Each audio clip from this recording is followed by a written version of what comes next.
Assalamualaikum warahmatullahi wabarakatuh. Alhamdulillah wassalatu wassalamu ala Rasulillah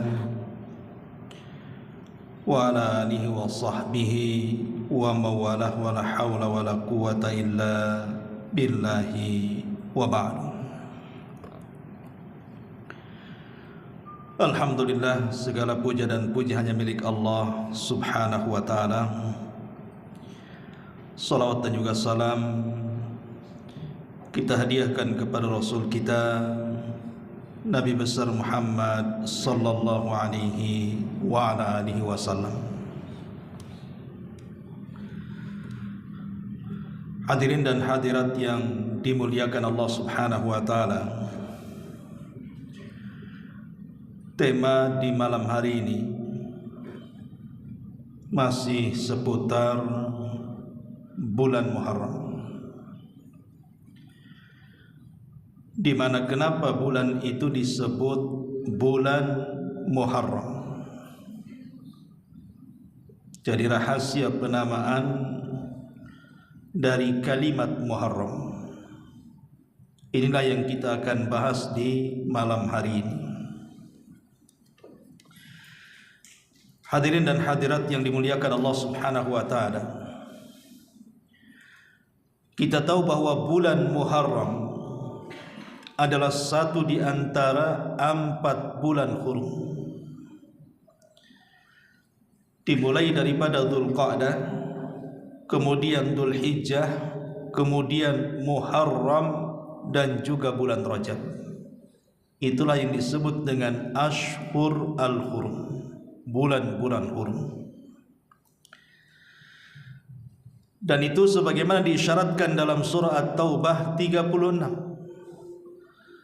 di mana Allah subhanahu wa ta'ala mengatakan minha arba'atun hurum. Dari 12 bulan itu ada 4 bulan yang disebut dengan bulan-bulan hurum. Maksudnya bulan-bulan mulia. Lah di antara 4 bulan yang dikategorikan sebagai bulan-bulan hurum atau bulan-bulan mulia, lah salah satunya adalah bulan Muharram, bulan yang sekarang kita berada dalamnya. Lalu kenapa bulan itu disebut Muharram? Apa arti Muharram itu? Muharram itu artinya yang diharamkan.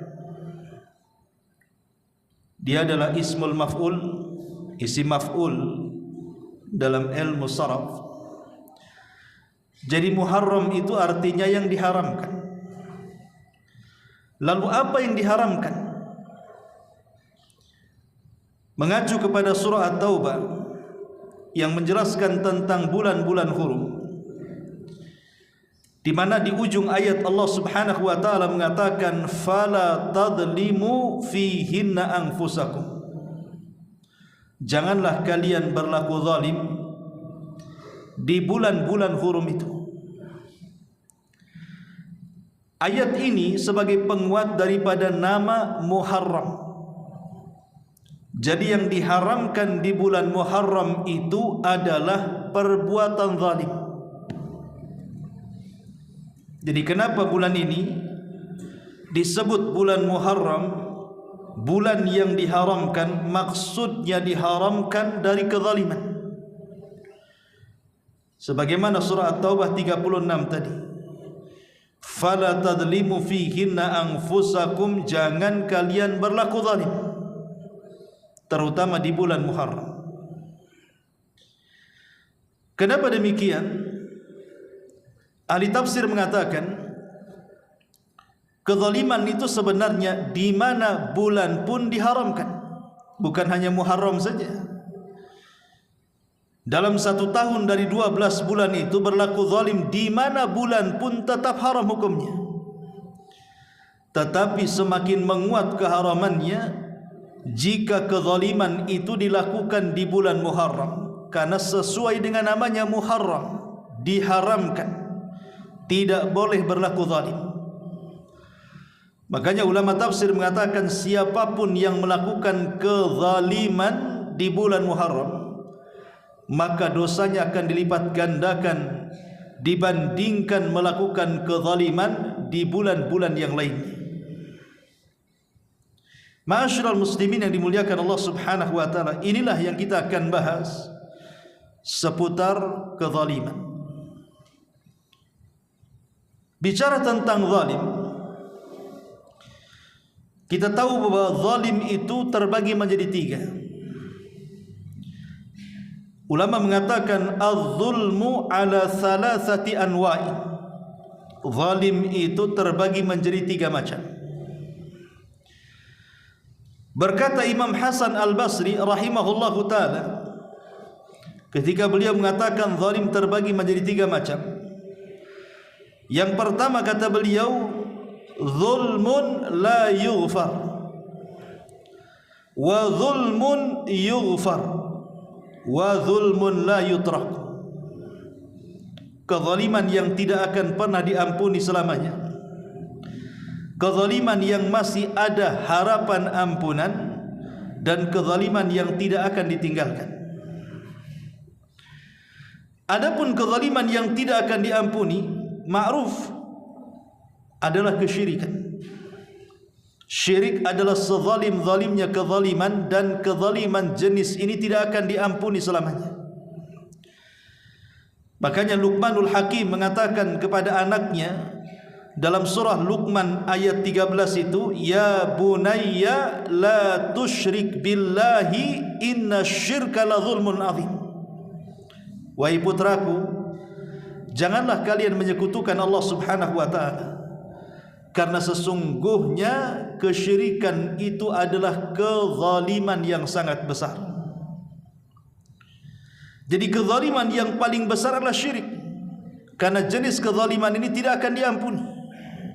Itulah yang diisyaratkan di dalam Al-Quranul Karim, innallaha la yaghfiru an yushraka bihi wa yaghfiru ma duna dzalika liman yasha. Allah tidak akan mengampuni dosa-dosa orang yang menyekutukannya, dan Allah hanya mengampuni dosa selain daripada itu. Maka di bulan Muharram ini jangan sekali-kali mempraktekkan kesyirikan. Seperti apa contohnya? Seperti yang dilakukan oleh sebagian orang di bulan Muharram, yang meyakini bahwa bulan Muharram itu bulan sial. Ada keyakinan sebagian masyarakat Indonesia ini yang masih meyakini bahwa bulan Muharram itu bulan yang membawa malapetaka. Jadi kalau seandainya mereka hendak membangun rumah di bulan Muharram, tidak jadi, karena takut rumahnya tidak kuat pondasinya kemudian roboh. Kalau mau menanam modal dan tahu mereka berada di bulan Muharram, tidak jadi, takut usahanya bangkrut. Kalau di antara mereka ada yang mau nikah di bulan Muharram, tidak jadi, takut tidak lenggang rumah tangganya, dan begitu seterusnya. Sehingga kemudian muncul khurafat-khurafat yang mengatakan bulan Muharram itu bulan pembawa sial, bulan malapetaka. Sampai-sampai di sebagian daerah mereka meyakini bulan Muharram ini bulan petaka, mengadakan ritual-ritual yang kemudian dengan prasangka mereka ritual ini bisa menghilangkan kesialan. Contoh umpamanya, ma'ruf, antum bisa dilihat di YouTube atau di koran-koran, apabila di bulan Syura atau Muharram itu daerah Jawa Tengah, mereka mengeluarkan kerbau bule, kemudian diarak. Diyakini oleh masyarakat bahwa kerbau itu penuh dengan berkah, membawa kesialan. Kalau seandainya dilakukan oleh orang-orang di luar daripada Islam, lakum dinukum waliyadin, kita tidak akan komentar, karena agama kita memiliki keyakinan sendiri, agama di luar daripada Islam memiliki keyakinan sendiri, lakum dinukum waliyadin. Tapi masalahnya ada sebagian yang ikut tradisi ini, agama mereka mengatasnamakan Islam, KTP mereka Muslim. Lah ini yang jadi masalah. Lah kalau seandainya kemudian mereka meyakini bahwa ada kerbau bule yang memiliki karamah, barakah dan begitu seterusnya, maka ini kesyirikan yang nyata. dan anehnya selalu terjadi di bulan Muharram. Padahal di bulan Muharram ini sesuai dengan namanya diharamkan. Apa yang diharamkan? Kezaliman. Dan tidak ada yang lebih besar kezaliman melebihi kesyirikan. Ini yang pertama. Kemudian yang kedua, zulmun la yughfar. Zulmun yughfar. Kezaliman yang bisa diampuni oleh Allah Subhanahu wa taala. Maksudnya adalah zulmul insani li nafsi, kezaliman seorang hamba terhadap dirinya sendiri. Dengan cara apa? Birtikabil ma'asi wal azam, di mana badannya digunakan untuk melakukan kemaksiatan dan dosa, dan mereka pun tidak takut kepada Allah Subhanahu wa taala dengan melakukan kemaksiatan-kemaksiatan. Jadi kezaliman yang kedua ini lebih rendah dibandingkan kezaliman yang pertama. Karena kezaliman yang pertama ini tidak akan diampuni kalau dia mati dalam kondisi membawa kesyirikan. Tetapi kezaliman yang kedua ini masih diampuni selama dosa-dosanya di bawah kesyirikan. Seperti umpamanya dia minum khamar, dia mabok, dia berjudi, dan begitu seterusnya. Masih ada kemungkinan diampuni dosanya selama kebaikannya lebih banyak dibandingkan dosanya. Tetapi ada kezaliman yang paling bahaya yang disebut dengan zulmun la yutrak, kezaliman yang tidak akan pernah ditinggalkan Allah Subhanahu wa taala. Kenapa demikian tidak ditinggalkan oleh Allah Azza wa Jalla kezaliman jenis ini? Karena kezaliman jenis ini adalah zulmul insani li akhihil insan, kezaliman manusia kepada manusia yang lainnya, kezaliman kepada sesamanya. Seperti umpamanya mencaci, memaki, menghina, menggibah, memukul, menumpahkan darah, mencuri, dan begitu seterusnya. Dosa-dosa yang berkaitan dengan manusia yang lainnya, ini yang disebut dengan zulmun la yutrak, kezaliman yang tidak mungkin ditinggalkan Allah. Walaupun para pelakunya sudah bertobat, tapi kalau orang yang dizaliminya tidak ikhlas, maka Allah tidak akan meninggalkan kezalimannya, tetap dikisos pada hari kiamat. Inilah kezaliman yang ketiga. Maka di bulan Muharram ini jauhi tiga kezaliman ini. Tetapi umumnya di masyarakat, kalau disebut zalim, itu adalah kezaliman kepada sesama. Disebut kalimat zalim saja, umumnya langsung terbesit dalam otak kita, maksudnya orang berbuat zalim kepada orang lain. Inilah yang kita akan bahas sedikit. Kenapa manusia bisa melakukan kezaliman? Apa penyebabnya? Apa bahayanya? Bagaimana cara mengobatinya? Yang pertama, bicara soal kenapa manusia bisa melakukan kezaliman. Mengapa saya, Anda, atau siapapun bisa tergerak untuk berlaku zalim? Yang pertama, dha'ful khawfi minallah, karena lemahnya perasaan takut kita kepada Allah. Orang kalau lemah takutnya kepada Allah Subhanahu wa taala, dipastikan dia mudah melakukan kezaliman. Tapi kalau orang itu memiliki rasa takut yang kuat kepada Allah, dipastikan dia tidak mungkin melakukan kezaliman. Jadi zalim itu terpancing karena lemahnya takut kita kepada Allah. Yang kedua, al-jahlu bi uqubatiz zalim allati tawa'ada Allah biha sahibahu atau sahibaha fid dunya wal akhirah. Kejahilan bahwa orang-orang yang zalim itu akan ada ancaman,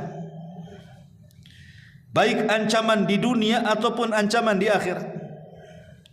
Kenapa orang bisa berlaku zalim? Karena dia tidak sadar di balik kezaliman itu ada ancaman.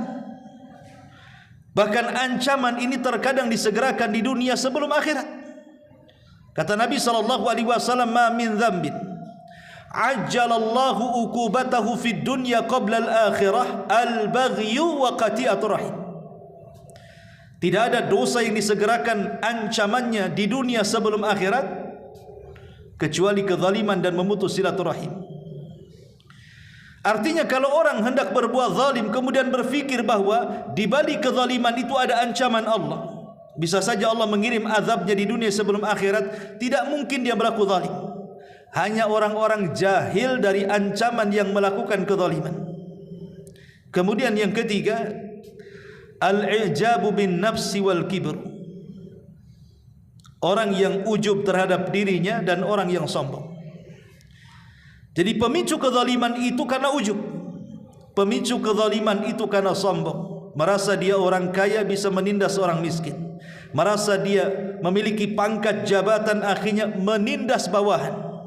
Merasa bos akhirnya menindas karyawan. Merasa tuan akhirnya menindas pembantu. Dan begitu seterusnya. Kemudian yang keempat adalah wujudul awan lizzalimi ala zulmihi. Karena banyaknya teman-teman, banyaknya kawan-kawan, sehingga terkadang dia bisa melakukan kezaliman. Seperti kita tahu di Indonesia ini marak geng-geng motor atau geng-geng apalah kan gitu ya, nama-namanya macam-macam gitu. Dulu mungkin orang ini lemah, tapi kemudian bergabung dengan salah satu geng, kemudian memiliki banyak kawan, kemudian terciptalah solidaritas di antara mereka. Mungkin dalam tentara itu mungkin ada jiwa korsa sesama mereka. Akhirnya yang lemah jadi kuat, yang kuat jadi melakukan kezaliman karena merasa banyak kawan. Makanya penting dalam Islam itu memilih teman yang baik. Kata Nabi SAW, al-mar'u ala dini khalili. Seseorang itu tergantung pada agama kawannya. Kalau kawannya baik ya baik, kalau kawannya tidak baik maka dia bisa berlaku zalim kepada orang lain. Kemudian yang kelima, al-amnu atau ghiyabul amri bil ma'rufi wan nahyi anil munkar. Tidak adanya orang-orang yang menyerukan kepada kebaikan dan hilangnya orang-orang yang melarang dari kemungkaran. Kalau kebaikan tidak diseru, kalau kemungkaran tidak dihentikan, maka kezaliman itu akan merajalela di mana-mana. Jadi kalau seandainya kemungkaran dibiarkan saja, maka lambat laun kezaliman itu akan merajalela, karena merasa bahwa kalau dia melakukan kezaliman tidak ada yang menghentikannya. Ini yang kelima. Yang keenam, su'ul khuluqi, buruknya akhlak, pendidikan yang buruk. Ketika buruknya akhlak dipastikan dia berlaku zalim. Makanya penting mendidik anak itu dengan akhlak yang baik. Betapa banyak anak-anak yang zalim kepada orang tuanya, zalim kepada saudaranya, zalim kepada kawannya, itu karena pendidikan akhlak yang kurang baik. Makanya harus pendidikan akhlak itu nomor satu harusnya di sekolah-sekolah kita ini, supaya tidak ada pembulian dan begitu seterusnya. Kemudian yang selanjutnya adalah dha'ful iman, karena lemahnya iman. Ingat, iman itu yang mendorong manusia untuk melakukan kebaikan. Kalau iman sudah menghujam dalam setiap dada seorang muslim, maka dia akan menggerakkan badannya untuk melakukan amal saleh dan akan menjauhi kemaksiatan. Karena meningkatnya iman itu dikarenakan ketaatan, sebagaimana melemahnya iman itu dikarenakan kemaksiatan. Maka orang-orang yang kuat imannya dipastikan dia akan sedikit melakukan kezaliman, bahkan tidak akan pernah melakukan kezaliman. Kemudian musahabatul zalimin, berkawan dengan orang-orang yang berlaku zalim. Mungkin kawannya tidak banyak, 1-2 orang, tapi kawannya ini memang orang zalim. Akhirnya kita pun menjadi orang zalim, terseret dengan kawan kita. Istilah orang Arab itu as-sahibus sahib, kawan itu narik. Tambah banyak orang baik terseret kawannya menjadi jahat. Dan yang terakhir, shiddatut tama'i wal hirsu ala jam'il mali, terlalu tamak terhadap dunia dan semangat mengumpulkan harta sehingga orang-orang yang tamak dengan dunia ini terkadang sikat sikut kanan kiri, tidak tahu siapa lawan siapa kawan, yang penting terkumpul harta. Nah, ini bahaya. Orang yang sudah terpikir dalam hatinya hanya dunia dan dunia, maka sudah tidak ada kenal siapapun. Bahasanya uang itu tidak kenal saudara, uang itu tidak kenal orang tua, uang itu tidak kenal anak-anak, uang itu tidak kenal teman. Betapa banyak kemudian anak durhaka kepada orang tua gara-gara dunia.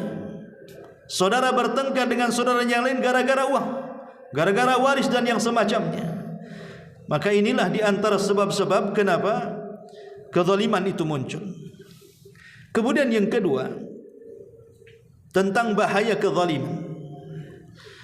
Pertama, kezaliman itu masrufun anil hidayah. Ingat, kezaliman itu sebab kita dipalingkan dari hidayah. Allah mengatakan dalam surah Al-Maidah 51, innallaha la yahdil qaumadz zalimin. Sesungguhnya Allah tidak mungkin memberikan hidayah kepada orang-orang zalim.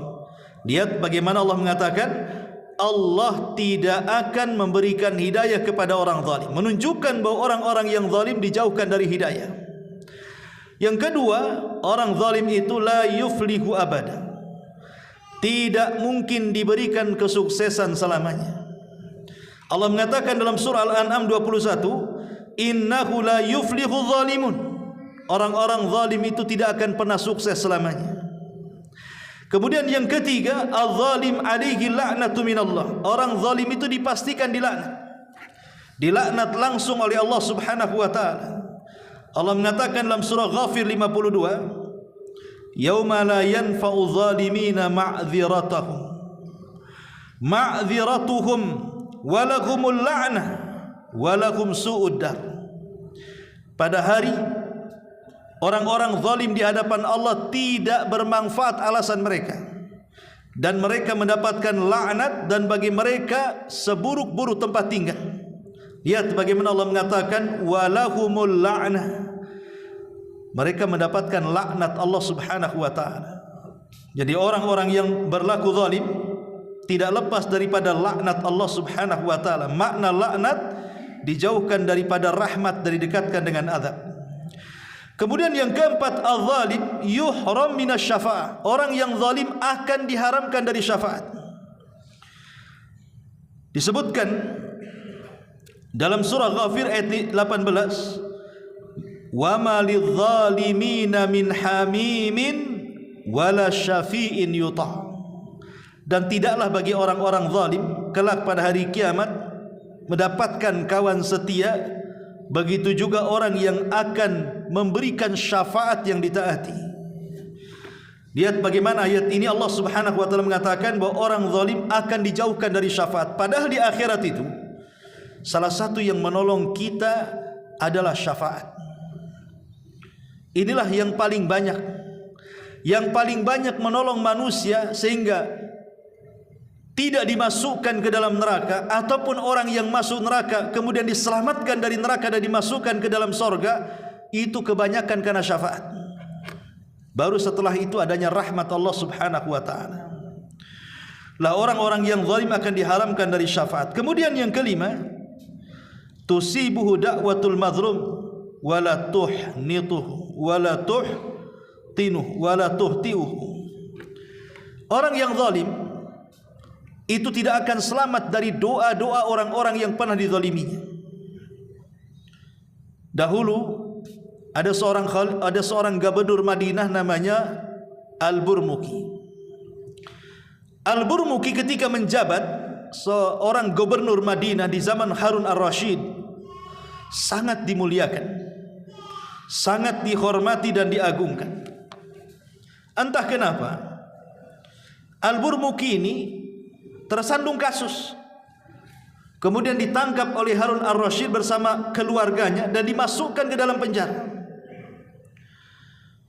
Maka Khalid al-Burmuki, anak daripada al-Burmuki ini, dia ngomong kepada ayahnya di penjara, wahai ayahku, dulu selama kita berada di luar penjara manusia menghargai kita, menghormati kita, kekayaan di mana-mana. Setelah kemuliaan yang berlalu, kita sekarang berada di penjara dan mendapatkan kehinaan. Ada apa sebenarnya? Maka Al-Burmuki mengatakan, boleh jadi ini doa orang-orang yang pernah dizalimi kita semasa kita berkuasa. Lihat bagaimana jawaban Al-Burmuki ini. Boleh jadi ini adalah doa-doa orang-orang yang pernah kita zalimi selama kita berkuasa. Allah kabulkan doa-doa mereka. Lihat bagaimana para penguasa di negeri-negeri yang ketika mereka lengser dari kekuasaannya, hidup mereka tidak tenang. Harusnya ketika mereka sudah lengser, maksudnya sudah selesai, sudah purna tugas, harusnya kan mereka tenang, duduk, nyantai, jalan ke sana kemari, kumpul dengan keluarga, dipuji karena kekuasaannya. Tapi lihat betapa banyak para penguasa yang lengser, tidak bertugas lagi, masih saja mereka dijelek-jelekan, dihina, direndahkan dan macam-macam. Boleh jadi itu karena ketika mereka berkuasa, mereka berlaku zalim, kemudian datang doa orang-orang yang dizalimi melesat ke langit dan diijabah oleh Allah sebelum kematiannya. Seperti kisah Al-Burmuki di sini. Ma'asyiral muslimin yang dimuliakan Allah Subhanahu wa taala. Kemudian yang keenam, bidzulmi yartafiul amn. Kezaliman ini bisa mengangkat keamanan. Allah Subhanahu wa taala mengatakan, alladzina amanu wa lam yalbasu imanahum bidzulmin ulaika lahumul amnu wa hum muhtadun. Al-An'am ayat 82. Orang-orang yang beriman dan tidak mencampur adukan keimanan mereka dengan kezaliman, maka mereka mendapatkan keamanan dan mereka mendapatkan petunjuk. Artinya sebaliknya, siapa yang kemudian mencampur adukan keimanan dengan kezaliman, maka mereka tidak akan mendapatkan keamanan dan mereka tidak akan mendapatkan hidayah. Ketika sebuah negeri sudah tidak aman lagi karena di dalamnya banyak kezaliman. Karena syarat keamanan itu adalah hilangnya kezaliman. Makanya kalau kita lihat tentang hadis-hadis di akhir zaman, kenapa orang-orang Nasrani di akhir zaman itu jumlah mereka lebih besar dibandingkan jumlah kaum muslimin? Kenapa orang-orang Nasrani, kata Nabi SAW dalam hadis Amr ibn As, Abdullah ibn Amr bin As itu, di akhir zaman jumlah mereka jauh lebih banyak dibandingkan jumlah kaum muslimin. Kata Amr ibn As, karena ada 5 perkara yang menjadikan kenapa kaum Nasrani jumlah mereka lebih banyak mendominasi dibandingkan jumlah kaum muslimin di akhir zaman. Salah satunya, kata Amr ibn As, karena mereka tidak menyukai para pemimpin zalim. Karena salah satunya, orang-orang Nasrani itu tidak suka dengan para pemimpin yang zalim. Lah kalau seandainya orang-orang Nasrani saja mereka tidak suka dengan pemimpin zalim, harusnya kita kaum muslimin lebih benci dengan mereka. Karena kezaliman itu membawa kekacauan dan menghilangkan keamanan. Kemudian yang nomor 7, az-zulmu sababun lil bala wal iqab. Kezaliman itu sebab mendatangkan bencana dan juga iqab dari Allah Subhanahu wa taala. Dalam surah Al-Hajj 45 Allah mengatakan, faka'ayyin min qaryatin ahlaknaha wa hiya zalimatun fahiya khawiyatun ala urushiha. Berapa banyak negeri-negeri yang telah kami hancurkan karena kezalimannya. Kemudian yang ke-8, az-zulmu sababun lil kharab. Bahwa kezaliman itu menyebabkan kehancuran sebuah bangsa. Dan itu kita lihat dalam surah An-Naml ayat 50 dan 52. Kemudian yang nomor 9, az-zulmu akibatuhun nar. Kezaliman itu akibatnya adalah neraka. Dan yang terakhir, yang ke-10, kezaliman itu menyebabkan permusuhan dan juga al-baghdha, menyebabkan dendam di antara sesama anak Adam. Ma'asyiral muslimin yang dimuliakan Allah Azza wa Jalla, ini di antara bahaya. Dan pembahasan yang terakhir tentang asbab sebab-sebab yang bisa meninggalkan seseorang dari kezaliman. Atau sebelumnya, kezaliman ini muncul karena 3 faktor. Pertama syaitan, yang kedua hawa nafsu, yang ketiga teman yang buruk. Ini yang mendominasi kenapa kezaliman ini muncul. Pertama karena setan. Setanlah yang memberikan waswas supaya kita berlaku zalim. Yang kedua hawa nafsu kita. Dan yang ketiga teman yang tidak baik. Adapun sebab-sebab yang bisa meninggalkan kezaliman, yang pertama, ingat bahwa Allah Subhanahu wa taala adalah zat yang tidak suka dengan kezaliman. Maka kalau Allah tidak suka dengan kezaliman, maka kita pun jangan pernah menyukai kezaliman. Makanya Allah menyebutkan dalam hadis qudsi itu, inni haramtu zulma ala nafsi, ku haramkan kezaliman kepada kalian. Kenapa demikian Allah mengharamkan kepada dirinya kezaliman? Karena Allah tidak suka dengan kezaliman. Allah itu suka dengan keadilan. Lihat ketika Nabi SAW mengatakan bahwa doa-doa orang yang terzalimi itu akan melesat sampai ke awan.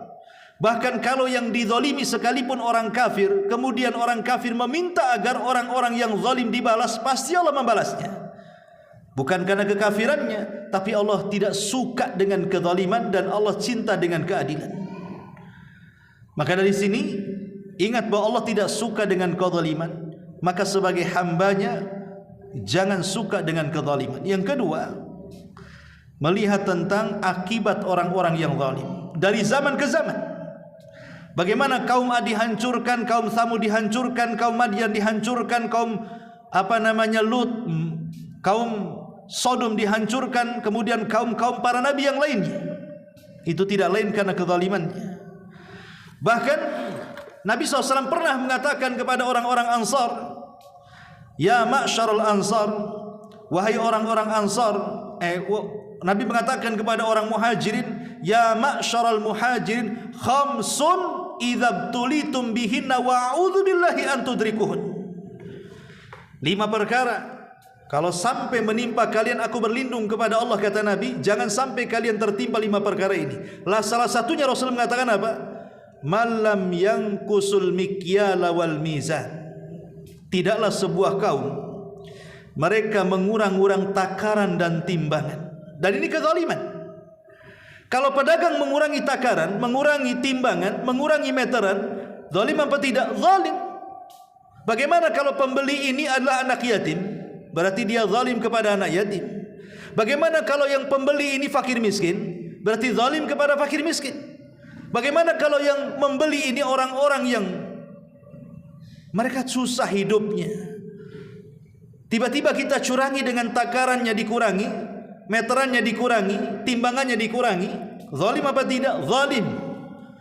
Lihat bagaimana Allah Subhanahu wa taala akan menimpakan 3 hukuman dengan mengatakan illa ukhidu bis-sinin. Illa ukhidu bis-sinin wa jawri sultani alaihim wa syiddatul maunati ilaihim. Pertama, Allah Subhanahu wa taala akan kirimkan paceklik. Susah hujan, kalaupun hujan tidak menyuburkan. Yang kedua, Allah kirimkan penguasa-penguasa zalim. Yang ketiga, Allah sulitkan ekonominya. Lihat bagaimana satu dosa Allah akan kirim tiga hukuman.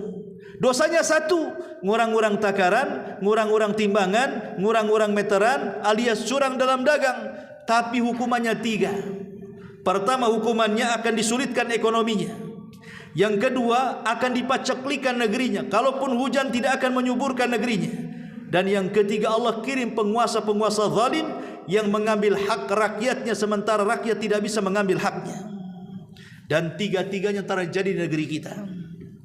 Lihat dampak kezaliman. Harusnya paham kenapa susah ekonomi, kenapa susah kita ini mencari penghasilan, penghidupan dan begitu seterusnya. Kemudian pemimpin kita yang zalim sekali mengambil hak rakyatnya sementara hak-hak kita tidak dipenuhi. Boleh jadi karena kezaliman. Maka ingat bahwa setiap kezaliman itu ada akibatnya. Tengok akibatnya. Kemudian yang ketiga, adamul ya'si min rahmatillah. Jangan putus asa dari rahmat Allah Subhanahu wa ta'ala. Kemudian yang keempat, istihdharu mashhadi faslil qadha yaumil qiyamah. Ingat pada hari kiamat, kalau orang-orang yang dizalimi tidak mendapatkan keadilan terhadap orang-orang yang pernah menzaliminya di dunia, di akhirat ada faslul qadha.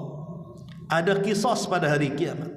Orang yang pernah mengambil harta akan dikisos, orang yang pernah menggibah akan dikisos, orang yang pernah membunuh akan dikisos, orang yang pernah menghina, merendahkan, melaknat dan begitu seterusnya, semua ada kisosnya. Ingat pada hari itu bahwa kita akan dihadapkan dengan orang-orang yang pernah kita zalimi, dan kita takut kita menjadi orang yang bangkrut pahala dan menanggung dosa manusia.